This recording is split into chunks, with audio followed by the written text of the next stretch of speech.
Salut, donc petit avis à chaud rapide sur le nouvel opus des 4 Fantastiques qui vient de sortir en salle en France, qui arrive quelques années après, pas mal d'années, même après les deux premiers films avec Jessica Alba notamment, qui n'étaient pas foufou, on va dire, quoi, notamment les 4 Fantastiques et le Surfeur d'Argent, qui valaient surtout pour le Surfeur d'Argent, qui était plutôt bien rendu à l'écran et plutôt pas mal fabriqué, on va dire, par les effets spéciaux de l'époque, par les studios des effets spéciaux de l'époque.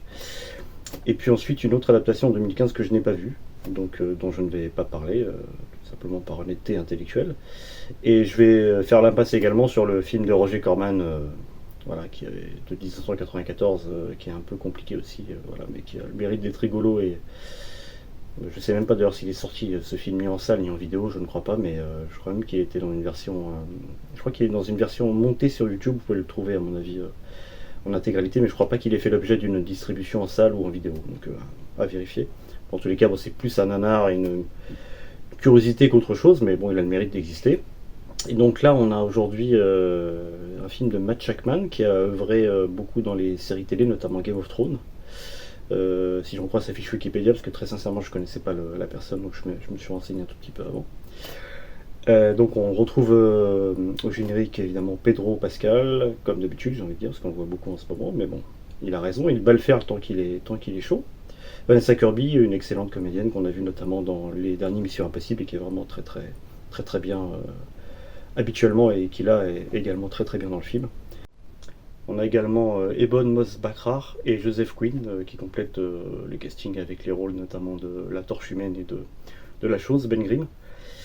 Mon premier avis, c'est plutôt un film très plaisant, surtout au regard de ce qu'on a eu dernièrement chez Marvel. Je mets un peu à part Thunderbolts, qui était quand même sympathique malgré quelques longueurs, mais qui était plutôt un film sympathique à regarder malgré tout. Et là, j'ai été plutôt très agréablement surpris par l'aspect notamment rétro-futuriste du film, qui est vraiment intéressant et qui a un parti pris très original, et qui se rapproche un peu de ce qu'avaient fait les comics, notamment les comics d'époque de Nova, voilà, qu'on a eu en France sous l'appellation Nova. Euh, et voilà, vraiment une direction artistique vraiment très sympa, très belle, très novatrice, et un petit peu à l'image, je dirais, par moment, mais ça c'est vraiment très personnel, de l'étoffe des héros, par exemple, de Philip Kaufman, et ça rappelle un peu ce film-là, bon, même si c'était dans une veine beaucoup plus réaliste, évidemment. Et puis voilà, il y a un côté presque un peu kitsch, mais complètement assumé, mais vraiment qui tranche vraiment avec les précédents Marvel et puis le MCU en général. Donc on a des effets spéciaux notamment très impressionnants, je trouve. Enfin, personnellement, j'ai trouvé qu'ils étaient beaucoup mieux que dans tous les précédents Marvel. On a l'impression que les équipes des studios d'effets spéciaux ont pu se reposer entre deux productions et vraiment se consacrer à celle-ci. Parce que, par exemple, Galactus, qui est le grand méchant en fait, du film, si on peut appeler ça comme ça, et vraiment, moi j'ai trouvé très impressionnant. Il y a une forme de gigantisme qu'on ressent vraiment à l'écran et qui vraiment rend service au personnage, quoi. On a vraiment un sentiment de menace forte qui pèse sur la planète, qui est vraiment à l'image de ce personnage, voilà, très impressionnant. La Surfeuse d'Argent, dont je ne connaissais pas l'existence dans les comics, mais qui existe bel et bien. Peu ou prou, c'est le rôle du Surfeur d'Argent. Je pense qu'ils l'ont juste remplacé par la Surfeuse d'Argent, bon, pourquoi pas. Mais le personnage est plutôt bien écrit et plutôt bien défendu également par la comédienne. Et surtout, les effets spéciaux font un excellent travail. Le rendu à l'écran est vraiment très joli. Voilà, donc vraiment côté effets spéciaux et rendu visuel et homogénéité de l'ensemble, c'est vraiment très sympa. On est vraiment immergé dans le film, d'une part par son ambiance rétro, et aussi par sa réussite technique qui est vraiment à signaler pour les Marvel, on va dire, dernière génération. L'intrigue ensuite est assez classique, mais le scénario est plutôt bien écrit, les personnages plutôt bien construits, je trouve, dans l'ensemble, et surtout bien incarnés, c'est ça qui est très important. Par d'excellents comédiens, on le sait déjà, le casting est plutôt à l'avenant.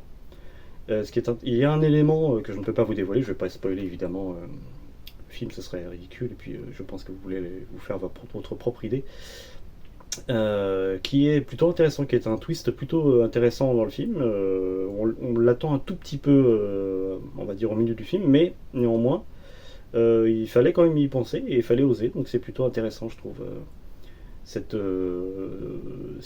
comment dirais-je, cet élément de l'intrigue qui remet en question pas mal de choses pour les 4 Fantastiques notamment, et notamment le couple Pedro Pascal et Vanessa Kirby, donc Reed Richards et Susan Storm.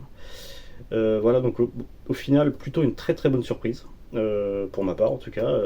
Je vais peu voir de Marvel ces derniers temps, depuis quelques années même, puisque je dois reconnaître que je suis moins hypé parce que produit Disney et Marvel. Mais là, en l'occurrence, vraiment, très très bonne surprise. Donc assez satisfait de ma séance, et vraiment, je vous encourage vivement à y aller, vous faire vos propres idées bien évidemment, et puis ensuite profiter d'un bon film de super-héros. Ça fait un petit moment qu'on n'en a pas eu. Voilà. Donc en tout cas pour Marvel, je n'ai pas vu le Superman encore de James Gunn.